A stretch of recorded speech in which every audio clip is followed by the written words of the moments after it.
speaker is going to talk on a topic for a while and then open it up for question and answers. During the question and answer period, if you have a question, please raise your hand and make your question brief and to the point. The question and answer period is not an opportunity to share, it's an opportunity to ask a question.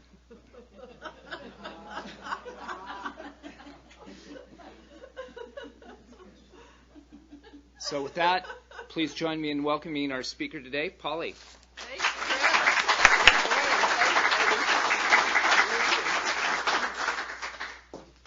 Good morning. Polly Pistol, alcoholic. And I am absolutely thrilled to be here this morning. And I was so excited to be at your meeting last night. And I'm like loving Portland AA. And I guess I must be really hungry for good AA because it's been exciting. Thank you so much. When I got invited to speak, Barb asked me if I'd be willing to do a workshop. And she says, what do you want to do it on?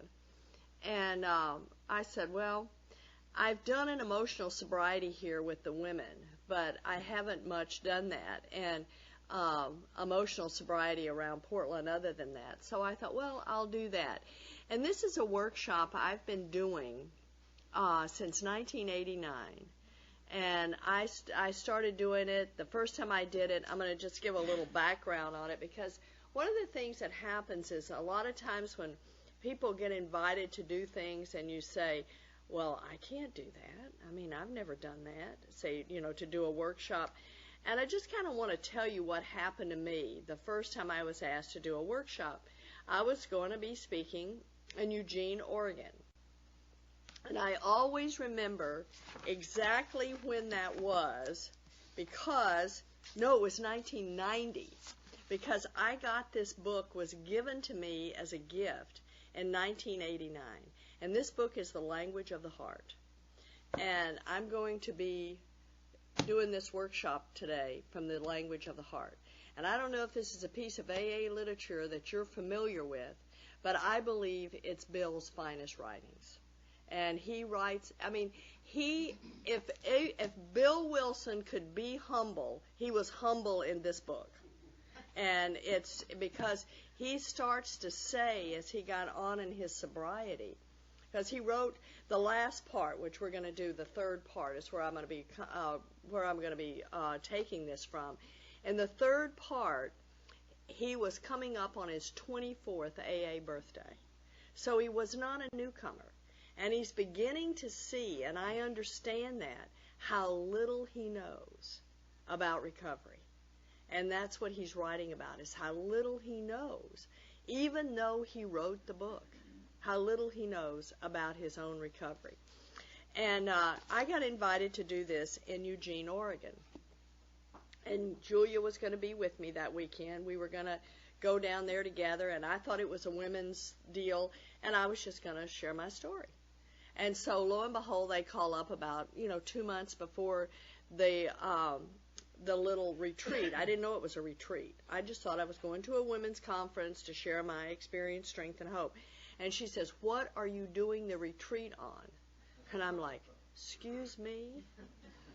And she said, oh, you are going to do the whole weekend. Oh. So she said, well, do it on something that's important to you. And what I had done is I had just read this book. And a part of this book that I'm gonna focus on is A New Frontier, Emotional Sobriety. And that it caught me and it changed my life. So I said, okay, and I am also in the rooms of Al-Anon, so I called my Al-Anon sponsor and I told her what was going on. She says, some Al-Anon lady did something like that down at Brownwood. And I think I even still have the material. So she sent it to me. So always I want you to know, if you'll just say yes, don't know what you're getting yourself into, have no idea what's going to happen, God will provide the rest. So it's kind of evolved over the years. And most of the material that I am a concordance user. I don't know if anybody in here is a concordance user, but I like to be able, when I do a workshop, I like to back it up with AA-approved literature, and because I'm really firm about that, because I believe anything else I do is my opinion. So what I'm going to talk about on emotional sobriety today and the stuff that I'm dealing with, I'm going to back it up with, so I'm going to give you the stuff that comes out of the Big Book of Alcoholics Anonymous. I believe emotional sobriety is steps 6 and 7. So if that's, if you think those are just, sissy little steps, we've only gotten the Big Book of Alcoholics Anonymous. We only have 2 paragraphs that cover 6 and 7. But the deal is that when we're talking character defects, these are killers. The deal is that the Big Book of Alcoholics Anonymous says that alcohol is but a symptom. And I can guarantee you today, what will kill me today will be my character defects. Because it will be my character defects that cause me to start thinking drinking.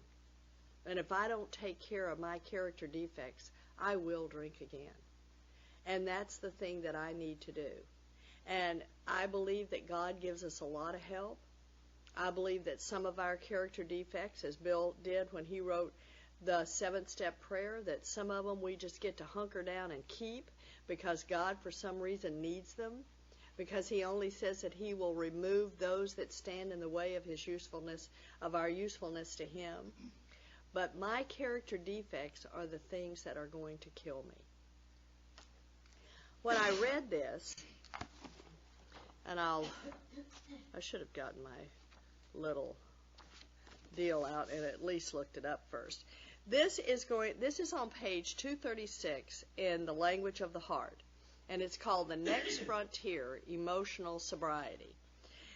And what got me, and Bill wrote this in January 1958, and he was just coming up on his 24th AA birthday. And what got me in the little italics, where it stands out, right under the title, The Next Frontier, Emotional Sobriety, it says, this article is the substance of a letter Bill wrote to a close friend who had troublesome depressions. Now, I don't know if you're in this room and have suffered any kind of depression in and out of your sobriety. But if you are, you know what I'm talking about. If you haven't got a clue, and God bless you. But I know what depression is. I know what it feels like to be so hopeless you cannot get out of bed, and that suicide is definitely a solution. And one of the things that a lot of times that we do in Alcoholics Anonymous, and it usually is always the person who doesn't have the problem, is that when somebody says that they feel like they're going to kill themselves, there are people in AA who do not take that seriously. I'm here to tell you that that is serious. And there are people, I'm talking from experience, when you get in that kind of state of depression, and our co-founder knew about that kind of depression, it is something that it happens to a lot of alcoholics. And maybe you're going to only sit here today and learn what I'm going to talk about a little bit because you have someone you sponsor and you need to give them some help. Or maybe you're sitting here this morning and you're someone who knows about that kind of depression. Either way, if you have experienced that kind of depression, I will tell you suicide is easy. It's not hard. It's like a relief. It's easy. So when somebody says that to me today, they may be shooting me a line of stuff, okay? And that's okay. But I take it seriously. And I'm here to tell you that the only way I know how to be relieved from depression is to work this program. And I mean work it. all three legacies. Show up at meetings. And you know, what we need to know right now, that this is the unity. This is the fellowship. This is where we gather up together as a group and try to learn and grow. And it can be done in a workshop. It can be done in a meeting. It can be done over coffee. It's important. It is 1/3 of our program. And people say, well, I'm working the steps. I don't need to go to fellowship. I don't need to go to meetings. Yes, you do. It is 1/3 of our recovery. It is not, all of it is equally. And the other part is the steps. The recovery part is the steps. And the service is what we get out and do. Somebody put this workshop on this morning. It didn't just materialize. Somebody put it on. I was asked to speak, and as a service commitment, I committed to Barbara. I showed up, and I participated in my own recovery. Now, if you are suffering from depression, I can tell you right now, there is no way you can eliminate any of these conditions, any of them. And I'm one of these people, somebody says, oh, Polly, you're so busy in AA. You do all this stuff with sponsees, because I sponsor a lot of people. Let me tell you, I don't know what I do for my sponsees. And I sponsor just the way Bill sponsored when he was looking for Dr. Bob, when he needed to work with another alcoholic. I sponsor because my life depends on it. I'm not, sponsorship is not a popularity contest. And I know that there's a lot of people, there's a lot of groups, and I'll hear something, well, I can't get out of that group, and I can't do this because they'll hate me and they'll ostracize me and all this stuff, and that may happen.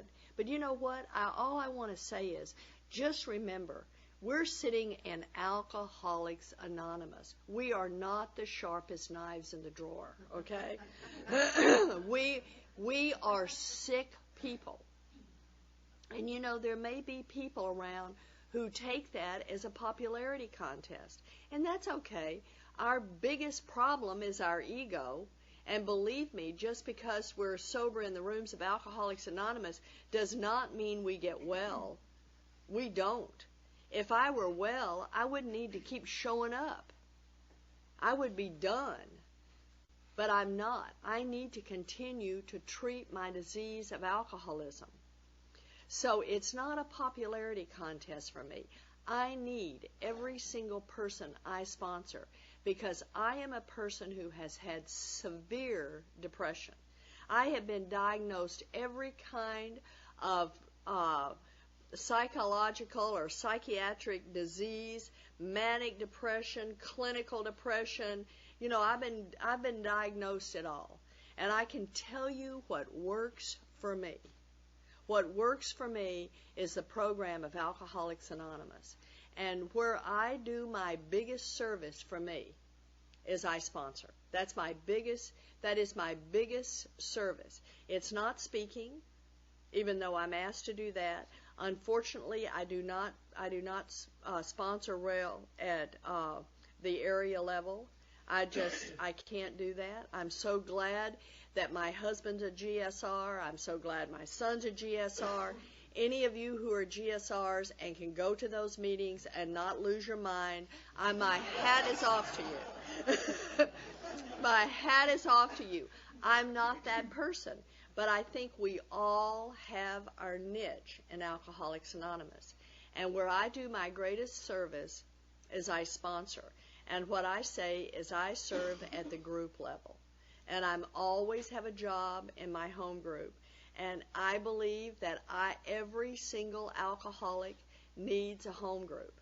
We are people who, if we don't commit, we don't do it. I can't be one of those people. I think maybe I'll do it. You know what we are? You ask an alcoholic to do something and well, maybe. I'll see. You do a woman-to-woman where there's AA and Al-Anon, You know who are the last ones dragging in? The AA women. Always the Al-Anons are ready. They are, they're doing their thing. They're preparing. And we need to learn to do that. So it's important that I commit, that I take an action contrary to the way I feel. You know how when you commit to something that you're going to do, all of a sudden you get all uncomfortable and oh God, I didn't really want to do that. It's important. That's emotional sobriety, commitment. So I began to read this. So that's my service. That's what I have to do. I have to do a lot of service work. I started reading this, and one of the things that I have to make sure of is that my dependency is on nothing but God. And this is what Bill, in this whole article that Bill is writing, is he's talking about the reason he suffered with so much depression is because of faulty dependencies. And I don't know what some of your faulty dependencies are. Maybe you're sitting here today and one of your dependencies is that you need to accelerate in your career. And one of the insanities when we go to the big book of Alcoholics Anonymous, let's move over to the big book. To the big book of Alcoholics Anonymous, in the big book, Bill talks about down inside every man, woman, and child is the fundamental idea of God. But it may be obscured, which is we're not, it's blinded. We're separated from it by calamity. Anybody got, find how much stuff you can get going in your life so that you don't have to think about God, think about sponsorship. I mean, we can get it going. I mean, I sponsor some women who can get to calamity moving. I mean, you talk about drama queens. I mean, we can get it moving, the calamity. And, maybe you're a crisis junkie. You like everything's a crisis. You love stress. A lot of us love that. I used to love that feeling. Your adrenaline gets going and you get that stress on. You know what I loved about it the most when it was working for me? It kept me skinny. It did. It worked. I was getting a benefit from it. Just keep it going. Keep that calamity going. Or it may be obscured by pomp. We have huge egos. And, I can get really pumped up. Well, they invited me to Portland, Oregon. I must be something in AA. But, this is AA.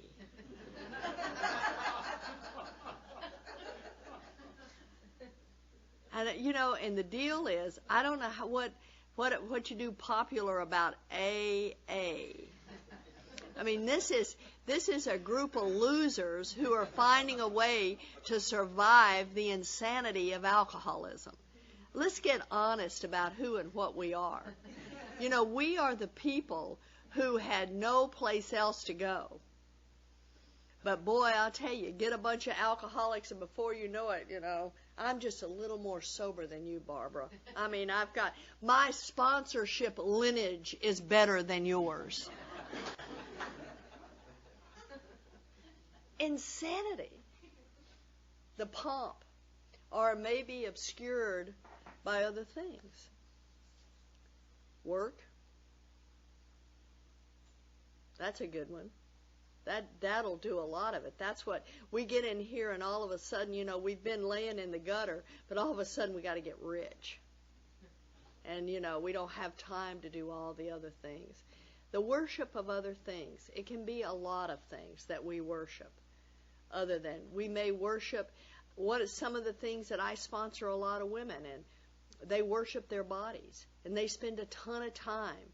If they're not throwing up or hurting themselves in some way, they're at the gym 4 hours a day. There's just a worship of all these things of how I look. And I understand that because I had to go there. It's insanity.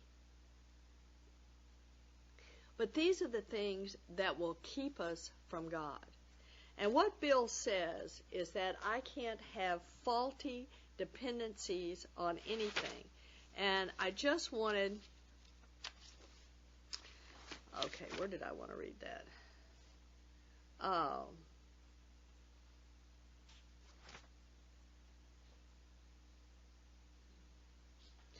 Okay, I'm not seeing it right now, but what he's talking about, I cannot even have a faulty dependency on AA. I can tell you right now, sitting in Alcoholics Anonymous in meetings, being busy, doing all that stuff, unless I have a relationship with God, unless I've done the 12 steps, and unless I have formed a relationship with God, I will not stay sober. I cannot even have a faulty dependency on AA. And that's what he's talking about.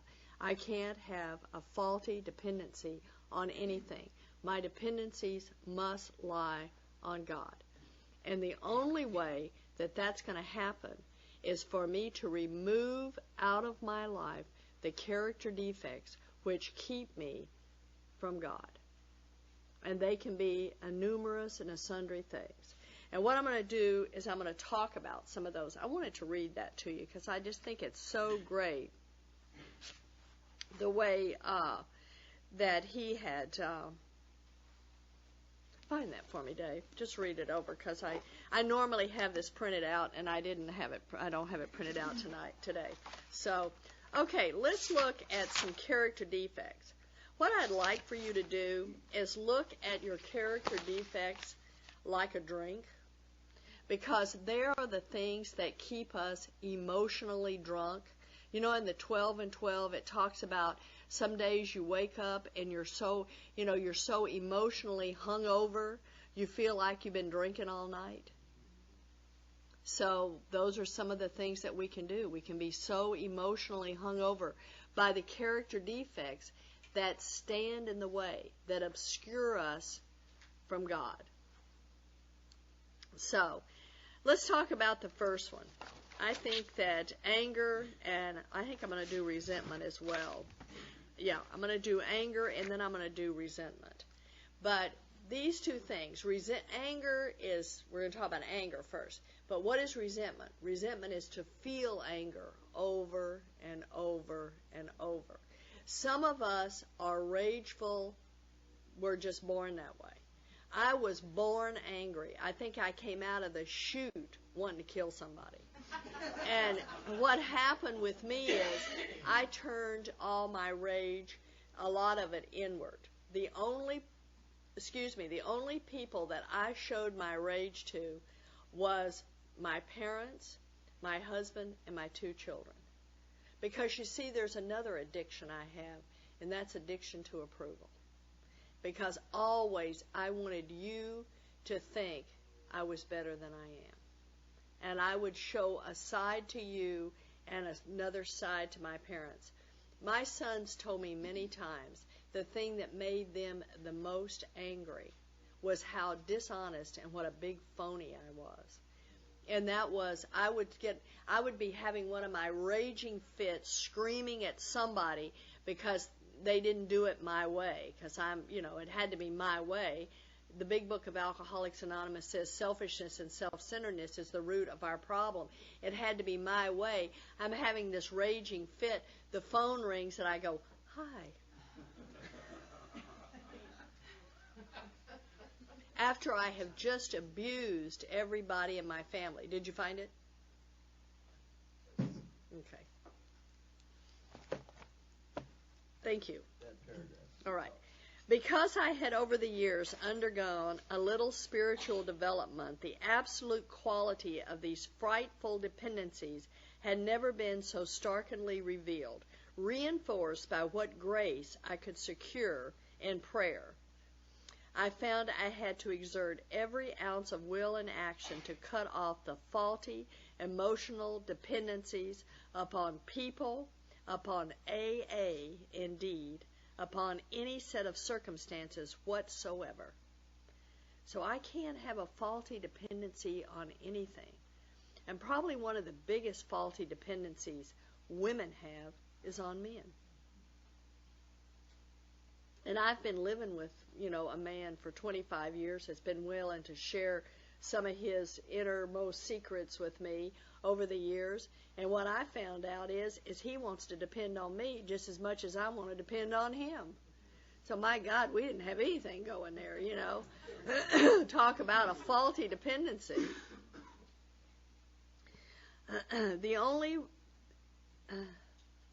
Then only could I be free to love as St. Francis had. Emotional and instinctual satisfactions I saw were really the extra dividends of having love, offering love, and expressing a love appropriate to each relation of life.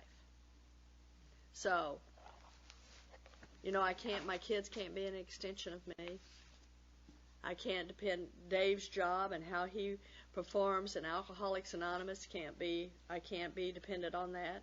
And I used to give Dave his instructions on how he needed to behave when he went to AA meetings, because Dave's a little, he's not real talkative, and sometimes he can appear rude, and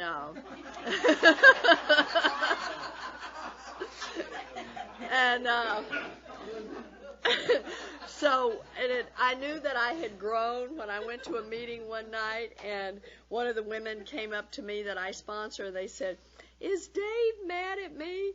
And I said, "I don't know. It's not my night to watch him. You're just going to have to go talk to Dave." And, normally, here I'd go. I was going to fix, I'm in charge. My ego's, I'm in charge. I'd go over there. "Were you not nice to her? Did you not talk to her?" And Dave's looking at me like, he doesn't even get it. And so I finally, you just finally learn that none of that, I don't have to be dependent on that. How other people behave is not my business. It's just not my business. Okay, anger. Let's see. I'm just a deadly poison to sanity and serenity. One of the things that we can do is the big book talks about the solution to anger. I'm going to kind of run through these really fast, because when I do this for a weekend or a day, I do it all day. So I'm going to do these like in 25 minutes, okay, or less. The solution: if just one whiff of anger sets up the compulsion to act on it, practice total abstinence. I am a person who cannot afford to get angry. You can get angry, and yours may not progress into rage. But I'm the kind of person that has anger that feeds on itself. And I can feel anger. I don't know if you can. I can feel it. I can feel it in my gut, I can feel it in my temples, and I can feel it in my chest. Learn to pay attention to yourself. That's our job. That's what the steps are all about. Is the first 5 steps are me getting to know me. I need to learn who and what I am, because I am responsible for my actions, past and present. Restraint of pen and tongue. That's on 91 and the 12 and 12. If we were to live, we had to be free of anger. And that's 66 in the big book. And it talks about love and tolerance is our code. And that's in the big book. We have to be willing to listen to other people. And I don't know about you, but I have a hard time with that. I am one of these people, I don't like to wait. I don't know if any type A's are in here. I move, okay? I move.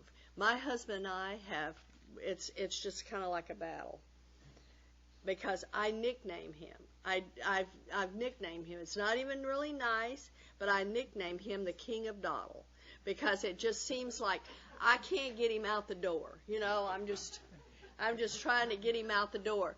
And what am I doing? Where am I going? I mean, what am I doing? It's like I must take at least 15 minutes a day off my life trying to rush to where I need to be, because I think I need to be there, and I think I need to drag him along with me. Just that frustration, that tolerance, no tolerance level. I'm going to talk about intolerance too. Let's talk about resentment. An emotional intoxicant distilled with character defects. Just think about it as a drink. You think that won't poison your life? To think about a resentment? You got an old boss you're sitting here thinking about? How about an old lover? How about an ex-husband? How about a parent you think did you wrong? Resentment is the number one offender. It destroys more alcoholics than anything else. From it stem all forms of spiritual disease. For we have been not only mentally and physically ill, we have been spiritually sick. When this malady is overcome, we straighten out mentally and physically. Harboring resentment is infinitely grave. That one I just read is page 64 of the big book. Harboring resentment is infinitely grave. Those are huge words. For then we shut ourselves off from the sunlight of the Spirit. That's it now as Bill sees it. It is plain that a life which includes deep resentments leads only to futility and unhappiness. But with the alcoholic, whose hope is the maintenance and growth of a spiritual experience, this business of resentment is infinitely grave. There Bill is with those words again. And he doesn't like to repeat words. Those are big words. So, resentment is a killer. What's the solution? Let's start with a 4-step prayer. We ask God to help show them the same tolerance, pity, and patience that we would cheerfully grant a sick friend. This is a sick man. How can I be helpful to him? God save me from being angry. Thy will be done. That's a beginning.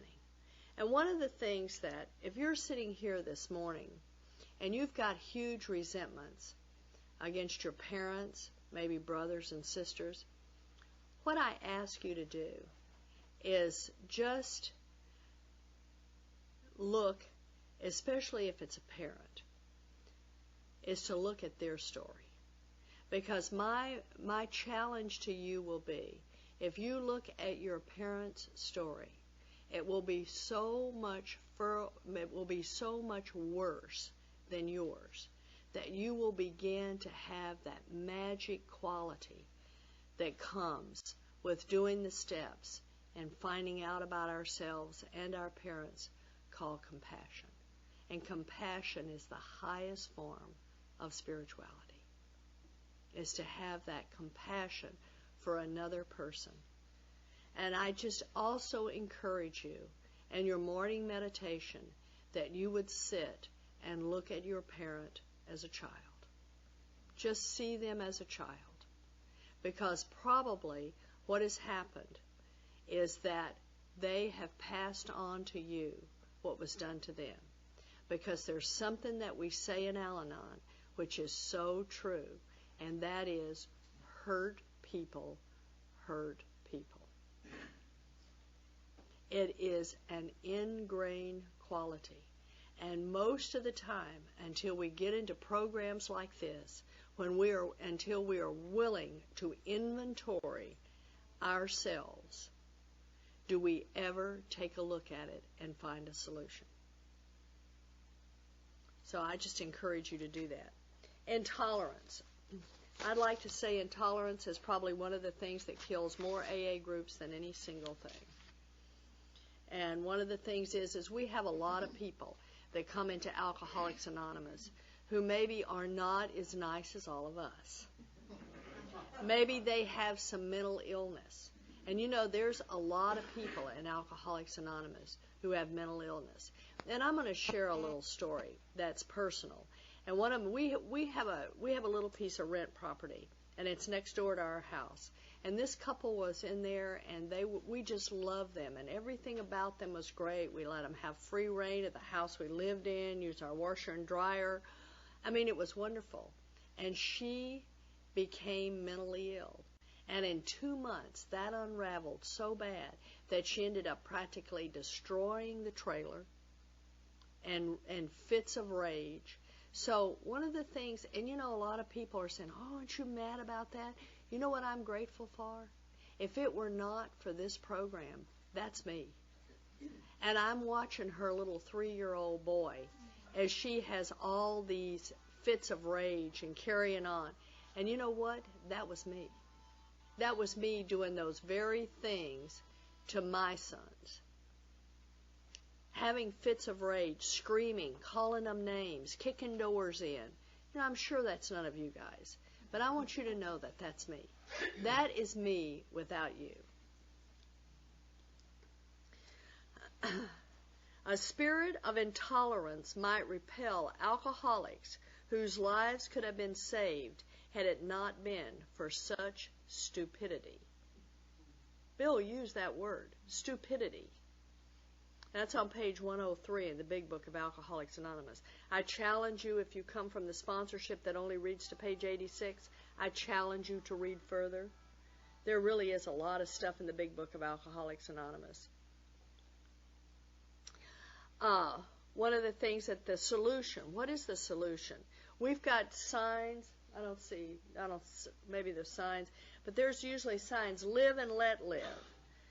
A lot of times we talk about an open mind, love and tolerance. Start to realize that there are people who have challenges that we don't have.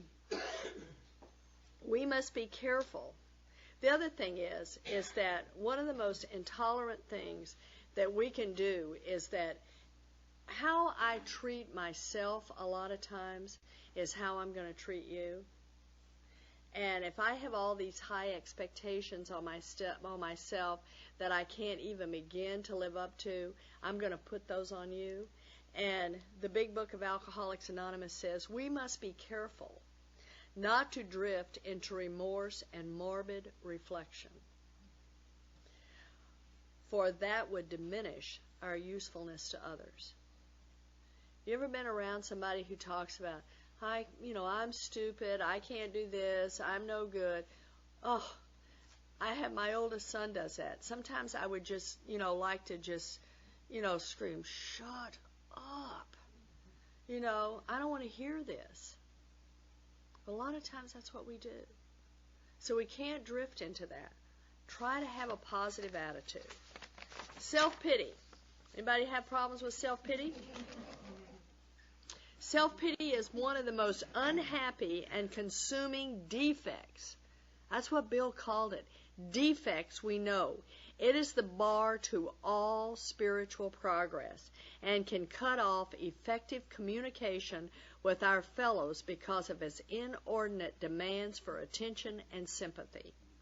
It is a maudlin form of martyrdom which we can ill afford. And that's an as Bill sees it. So, you ever know how you can begin to feel self-pity coming on? I can tell you this is my number one defect. Absolutely. I'm going to do this because I have a little thing written out here when I do this at a workshop. Julia and I can do it really good. Self-pity. Nobody loves me. Nobody likes me. Nobody wants to be around me. I'm just so stupid. Nobody loves me. Everybody's against me. I can't do anything right. I might as well be dead. Anybody ever have those little things? Are you any of you subject to fits? I'm subject to fits, so. Of self-pity. Ask my poor husband. He's endured a lot over the past 25 years. What's the solution? We ask God to direct our thinking, especially asking that we be divorced from self-pity, dishonest, and self-seeking motives. Avoid, then, the deliberate manufacture of misery. Have any of you ever had any misery that's going on that is so horrible and 5 years later can even really remember what it was? That's how important it is. That's most of it. I'm not saying that's all of it. Some of us have had tragedies that will be with us all the days of our lives. but many of us have absolutely gone into making ourselves sick, and 5 years later can't even remember what the problem is. Avoid then the deliberate manufacture of misery, but if trouble comes, cheerfully capitalize it as an opportunity to demonstrate His omnipotence. And that's on 133 in the Big Book. Love the family afterwards. Love it. There's the good stuff. If you're not familiar with that chapter, I challenge you to read that chapter. There's so much good stuff in it, positive stuff. Jealousy. Anybody have trouble with jealousy? I used to. I don't have so much trouble with it anymore because my husband's old and I'm old. But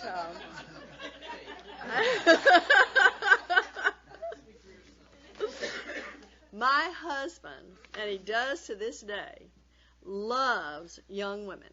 Just absolutely loves them. And he's never been inappropriate. He just loves young women. But I can tell you, when I was 40-some-odd years old, I did not like it. And I was really jealous of these women. And, I mean, it was like they were all younger than me, and worst of all, they were all thinner than me, and he adored them. And I was really jealous. And I'm here to tell you that jealousy will rot your soul. Keep it always in sight that we are dealing with the most terrible human emotion. You hear what Bill just said? And that's in the first 86 pages. That's on page 82. We are dealing with the most terrible human emotion, jealousy. The greatest enemies of us alcoholics are resentment, jealousy, envy, frustration, and fear. And that's on page 145.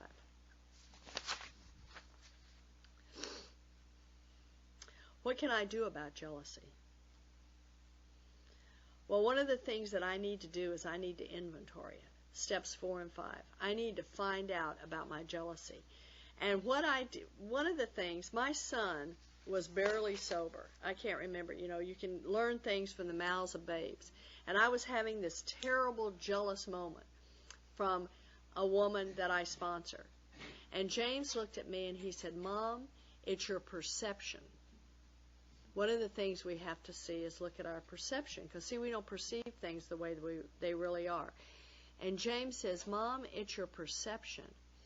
Dave sees these women as a daughter or a child, and you see these women as a woman. Two different ways to look at things.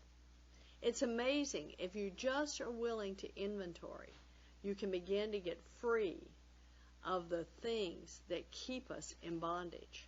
These character defects that shut us off from the sunlight of the Spirit. Dishonesty and deception. I call them the DTs. The book is constantly going through and talking about dishonesty and deception. What we do is we lie by omission. That is deception. Okay, I didn't out and out lie, but I just didn't tell you the whole truth. So what we have to do is we have to try and all that we can to be honest. Now, I can tell you the place that I have the hardest time practicing honesty is in my marriage. That's where I have the hardest time. And you know why I have the hardest time? My kids, it's easier because they're my children. My God, with what I've drugged them through, and they love me anyway, if I have to tell them something, they're going to love me anyway. They're my children. So that relationship is safe. The other relationship that is the most important relationship in my life is my relationship with my husband.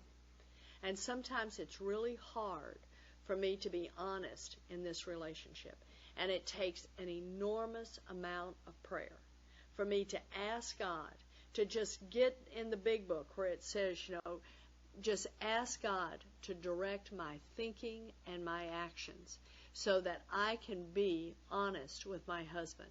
Because there are things that are going to eat me up if I'm not honest with my husband. And I can remember early in our marriage, well, we'd been married about 10 years, so it's not too early in our marriage, and Dave would hide things from me. And I'd say, you need to be honest with me. And he says, Polly, it's too hard to be honest with you. I cannot guarantee, because of your reaction. And see, what are we afraid of? See, it's that fear. I'm afraid he's going to leave me. I'm afraid he's going to be angry at me.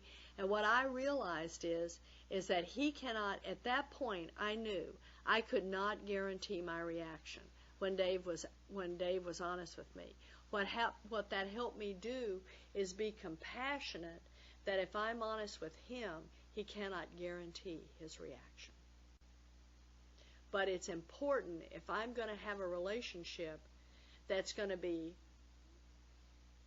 going to still be fulfilling 25 years later, I've got to learn some honesty.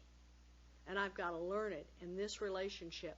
I live with him every day. So I've got to learn honesty. And that's where it's been the hardest place for me to practice honesty. Criticism. I don't believe that there's any such thing as constructive criticism. I believe that criticism, most of the time, when we start criticizing someone, our intention is to hurt. Somebody will say, well, I'm just trying to help you out. There isn't any such thing as constructive criticism, I don't believe. I think that one of the greatest things that we do in the rooms of Alcoholics Anonymous is how we share. And that is, it is my experience. If you do this, this will happen. Instead of telling somebody where they're wrong, why they're wrong. I mean, what happens? What is your reaction when somebody does that to you? Back off. I'm not going to hear you. So what I can usually do is what I've learned to do in the rooms of Alcoholics Anonymous is to come from, it is my experience. Fear. We are people who are driven by 100 forms of fear. Nothing is more self-centered than fear. This short word somehow touches about every aspect of our lives. It was an evil and corroded thread. The fabric of our existence was shot through with it. Sometimes we think fear ought to be classified with stealing. It causes more trouble. That's on page 67. What is the solution to fear? The biggest solution is 4 and 5. We need to go find out what our fears are.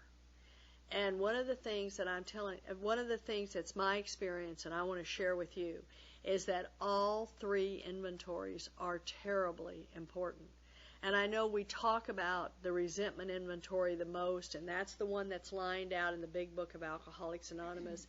And I don't know how you work steps. However you do it. I know how Barbara works steps because Barbara comes from my sponsorship lineage, and that is, it's right out of the big book of Alcoholics Anonymous. I know how Sylvia works steps because she is a sponsee. So we do steps right out. And the only one that's gives us kind of how to do it is the resentment inventory. And then a lot of people will go try to do the fear inventory and the sex inventory using that format. That's not it. You have to go you have to go back and read about the fear inventory. The columns are different in the fear inventory. We need to find out what we're afraid of. And I mean everything. One of the things I listened to Bob Darrell a couple of weeks ago, he didn't think he had any fears. And, the man walks up to him, he asks this man about fears, and he says, well, what about snakes? Well, everybody's afraid of snakes. And Bob said, the guy said, but Bob, we're not talking about everybody. We're talking about you. So what about mean dogs?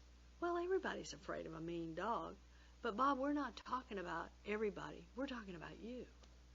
So we need to begin to list our fears and find out what we're afraid of. Why am I afraid? And what should I do instead? Different inventory. then. And the main thing is, what I like to do, fear. What am I afraid of? Why am I afraid? Third column, where did I set the ball in motion? Where did I set this fear up? Think about fear of financial insecurity. I've got that right now. Most of the time, that one kind of stays after all the financial stuff we've been through. That one kind of stays at bay. Right now, we live on a fixed income, and we're going to have a lot of expense with fixing up this trailer and stuff like that. And I'll get into that place. Well, we only have this much money in our 401k, and when that's gone, that's it. And there ain't no more coming, okay? It's not going to, in my head, it's not going to magically appear. So I get into that financial fear. Well, where did I set the ball in motion? I can tell you where I set it in motion. I set it in motion back in June to start with, when I went to the International and spent way more money than I should have, and put that on a credit card and then had to pay for it. Okay? See, when I go and I see where I set the ball in motion, I can begin to see where I've set up myself to be fearful now in a situation where I have very little control of. Inventory, steps 4 and 5, the beginning of the solution for fear. How about the fear prayer? Do you know how many prayers are in the big book of Alcoholics Anonymous? We have a prayer just about for everything. You want a prayer? Go through the book. We got a prayer. We ask him to remove our fear and direct our attention to what he would have us to do. At once, we commence to outgrow fear. Now, I don't know if you've outgrown it, but I'm still commencing to outgrow it. I mean, I can tell you right now, I'm sitting in fear of financial insecurity. How about steps 10 and 11? Do we work step 10 every night? I sponsor a woman who writes it every night. Barbara, I just admire her so much. She writes a 10th step every single night. I wish I could be as disciplined as her. I'll lay down in the bed and kind of think about it. But the best way to do is to write it and answer all the questions that the big book asks. After making our review, we ask God's forgiveness and inquire what corrective measures should be taken. This is not an overnight matter. It should continue for a lifetime. So if you're a newcomer, I hate to discourage you, but it's a lifetime. Okay, the other one is that the blame train. Anybody ride the blame train? It's so our troubles, we think, are basically of our own making. I don't need to say anything else about blame. That's it. I am the problem. And the 10th step in the 12 and 12, it says that it is a spiritual axiom. Whenever I'm disturbed, no matter what the cause, there's something wrong with me. My problems do not belong to anybody else. And if you're sitting in here and you've got childhood trauma and you are still smarting from that childhood trauma, I am really sorry. But today you are an adult and you have got solutions in order to work through childhood trauma and let your childhood trauma be your greatest asset. Because we do have solutions so that today you do not have to be paralyzed by childhood trauma. There is help. On page 133 in the big book, it tells us not to belittle professionals. Go seek out professional help. I am sure that you're not talking to your sponsor, and that is the only solution you have today for MS. I would imagine that you probably have physicians, psychologists, all kinds of stuff that are working with you. Seek out help. There are people who stand in AA and say, the only thing I've ever done is AA. And you know what I do? I'm like, God, that's sad. When you're sober, you have been given the benefit now to be able to grow through other ways because you're sober. Amazing what is available to us. God has given us so many fabulous professionals that we can seek out help. And the last one I want to talk about is depression, and then I'm going to answer up. I'm going to throw it out to questions. I want to just say, if you are sitting here this morning depressed, that it is my opinion that it is the highest form of self-centeredness. And it is my experience because it is something I've battled all my life. And I don't think it is any mistake that probably 50% of the people in Alcoholics Anonymous, because Bill was one part of AA and Dr. Bob was another, that about 50% of us suffer from depression. Well, why wouldn't we? Selfishness and self-centeredness, we believe, is the root of our illness. And I believe that because what happens is, it's what my AA sponsor Dottie says, Polly, it's not necessary you think well of yourself. It's just you think only of yourself. So what I need to do is the way I have an antidote for depression. The first thing I have to do is get out of bed. It's important that I get up and get moving and start doing something that will start the endorphins going. The next thing I need to do is maybe pick up the 200-pound phone and call somebody and be able to talk to them. And I do not, if they ask how I'm doing, you know, it's like I'm doing good today. I am doing good. I'm calling you.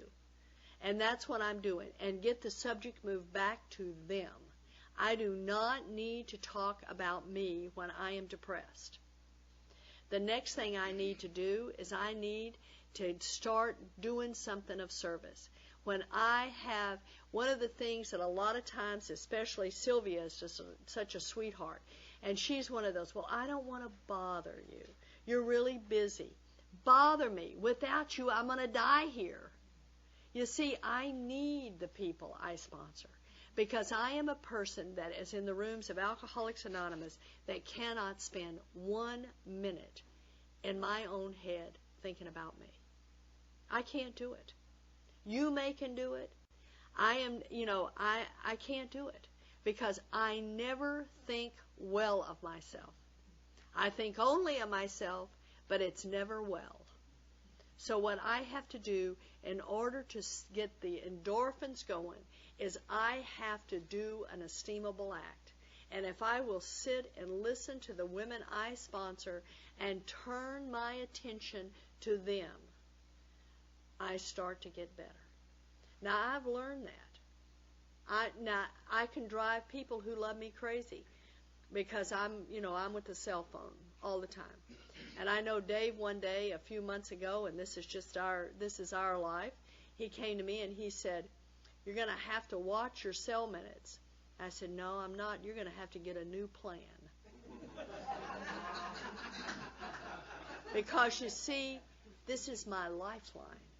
This is what's going to save my life. And if I have to give up something else, I'll give it up. But it is not going to be my lifeline to communication because what's keeping me alive is the language of the heart, and that's one alcoholic helping another alcoholic. That's the magic. That's it. That's a magic. And we are in an age where communication is fabulous. And I don't ever have to worry about dying of depression because I can't pick up the phone or I don't have a quarter to make a phone call because I'm not at home. We are in that era of technology, and I can tell you because of that, I have been better than I have ever been because I have been able to practice service in the rooms of Alcoholics Anonymous and the magic of one alcoholic working with another alcoholic as many hours as I'm awake, and I love it. So, open for questions. Yes,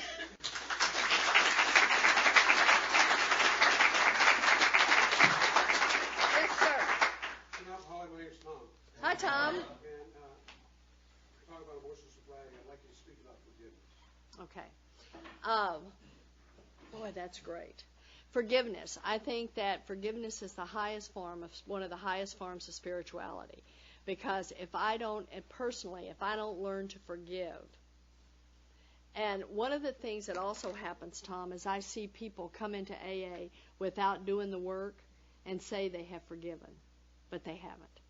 And the only way I know how to forgive is to go through the fourth and fifth step, make a list of the people I've harmed, and then go make amends. Now, I don't know how it works. I just know it works. But when I'll go make amends, for whatever reason, I start to feel the feeling of forgiveness. And that'll be to people that I don't think I even owe an amends to. But they think I owe an amends. And I believe what the book says. I have to make amends whether real or imagined. And I've gone and I'm going to use a little story. I had a gal got really mad at me at our home group, and she ended up leaving. And she thought that I had somehow set one of my sponsees up to be secretary of that group. I didn't. If she only knew that a bunch of guys and gals went to a camp out, and they thought, boy, she would make a really good secretary. My husband was part of it. And that's how she got nominated. Had nothing to do with me. But this lady got mad at me, and she resented me. And Frank Honeycutt, who is in the big meeting in the sky now, was Dave's sponsor. And this was at the San Diego International. And I went and talked to Frank, and he said, you will make amends to her. And, I mean, I couldn't really see how I owed her an amends. And he says, she thinks you do. And what happened was I went and made amends to her and told her how sorry I was that she was hurt and, for any of the actions that I had done. I really wasn't sure what they were, but I just was sorry for them. And I want you to know that I was free that moment. And I had forgiveness and compassion for her. That woman to this day cannot look me in the eye because she didn't get the forgiveness. So I just know that set me free.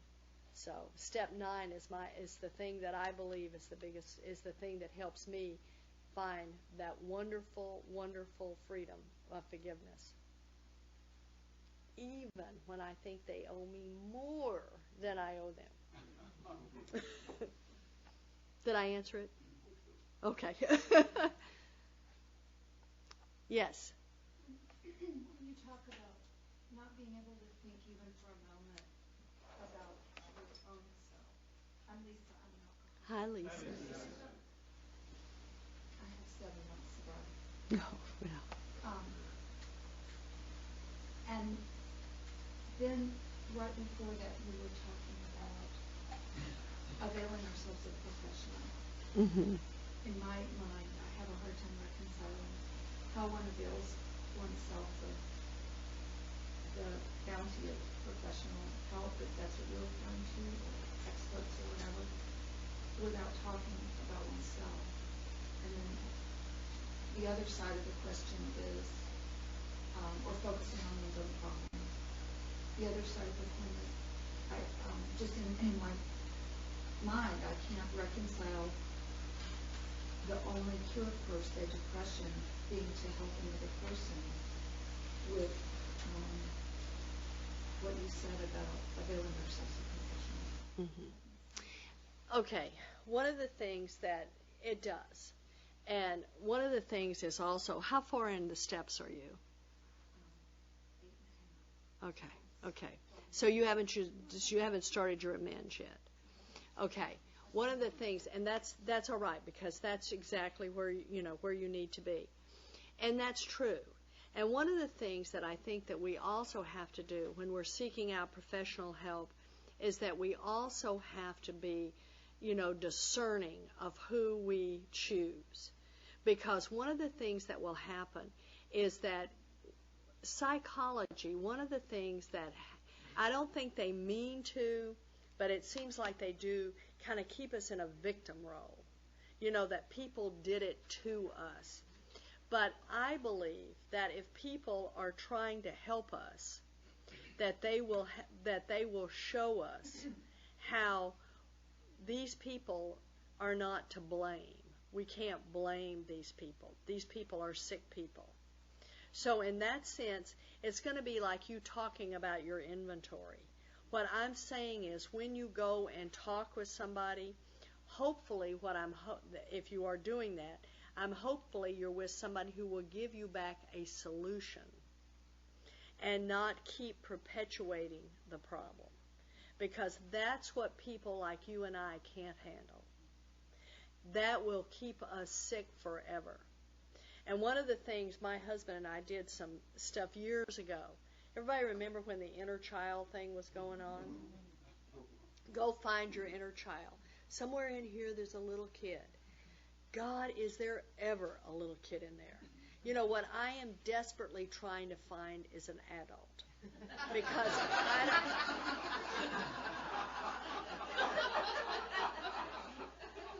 we don't think like adults. The book talks about we are people who are just too sensitive. You know, one of the things I have to learn to do is because I'm selfish and self-centered, I have to remember the world doesn't revolve around me. And yeah, I want to know about myself so I can get well. But I can tell you a lot of people go to therapy only to tell their troubles to so they can get validated for why they hurt so bad. And then you'll remain sick. But there are therapists who don't do that. And let me tell you right now, if you are someone that I sponsor and you come to me, and especially if you have had sexual violation, or maybe what's happened to you is some horrific child abuse, I am not equipped to handle that. I am not equipped. I do not have a medical degree. I do not have medical insurance. I am not equipped to handle that. There are people in the rooms of Alcoholics Anonymous who have psychiatric diagnosed illnesses and need medications and whatever. Now, I believe that the world is over-medicated, but that doesn't mean that there are people who need that. And I am not a physician. And I am not about to diagnose these people and say you shouldn't take that. So what we have to do is be discerning. And hopefully if you're going to a therapist or you're seeing a psychiatrist, that you will care enough about yourself to find out if you don't feel like you're getting better and you don't feel like there's a solution available here, that all we're talking about is we're just digging up and digging up and digging up. Chuck C. used to say, uncover, discover, and discard. One of the things that happens with therapy is we uncover and we discover and we discover and we discover and we discover and we discover and we never get rid of it. So what happens is I think we need to be mindful of that. And I'm sure that you've got a sponsor in your life and they will help you. And I try to at least point people in the right direction. But I believe that there's professional help. I don't know how to deal with a lot of that stuff.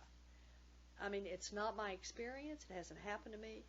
I have a few women that I sponsor.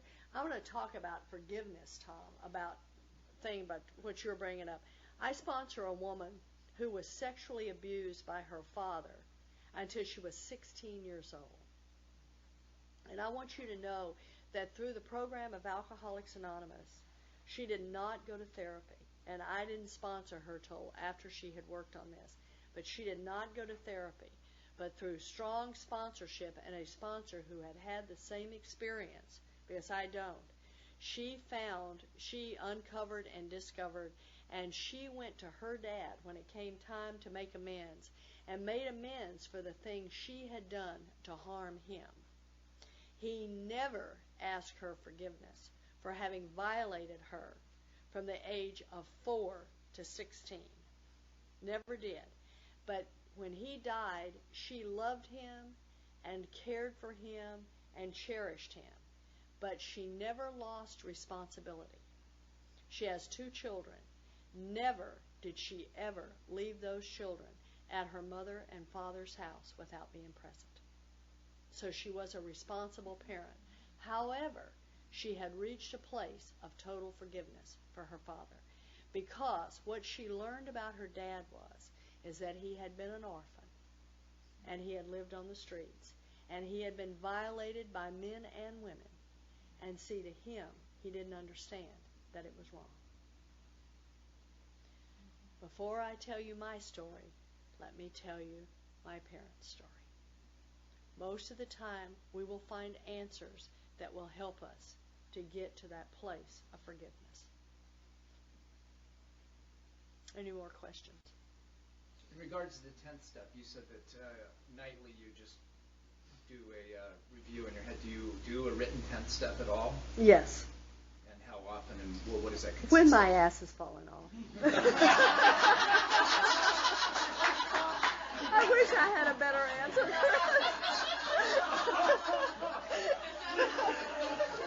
Yeah. You know, I have to write it time to time. I have this Al-Anon friend. We used to work together, and we didn't work together. We worked close to each other. And I was forever reading her 10 steps. But yeah, I do 10 steps when they come up. So, but I tried to absolutely review my day every day. And, most of the time, because I live with Dave, we're together all the time now that we're retired. And I tend to owe him quite a few amends. I've been known to be kind of a bossy bitch. They even used to call me that at my AA group in California. And Dave sometimes takes real offense to that. So I wish it were better than that, but yeah, I do 10 steps. I just did one about 3 weeks ago. I read it to one of my AA babies. She was available. I read it to her. I'm not above that, I kind of do I kind of sponsorship on a Bill and Bob relationship, especially with women who have a lot of sobriety. And I sponsor women that have Pam has one less year than me. So, I got a lot of women that are over 25 years of sobriety. So, believe me, most of them got better answers than I do. So, yes. Sometimes when we get to our darkest place, or when I get to my darkest place, in depression, it's hard to make isolation is where I go.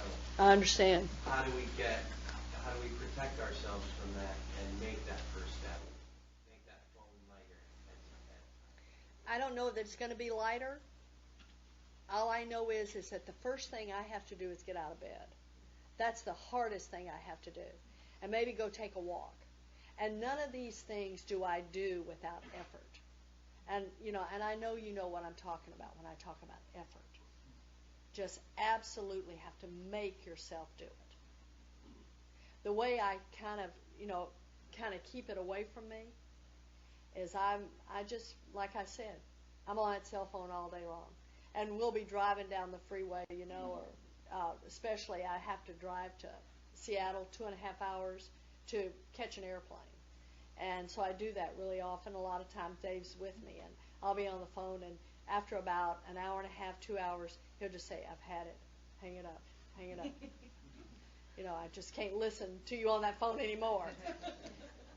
But I know now how to keep it from going there, the actions I try to take.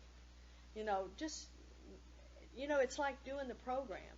I'm a very structured person. I am less structured since I've been retired. But when I was working, you could have set your clock by me. And I'm a very structured person, and I still have to maintain that structure. I can't decide on Monday night that, I don't think I'll go to my home group. I can't do that. I have 3 committed meetings a week, and, I'm there. I have to keep that structure up.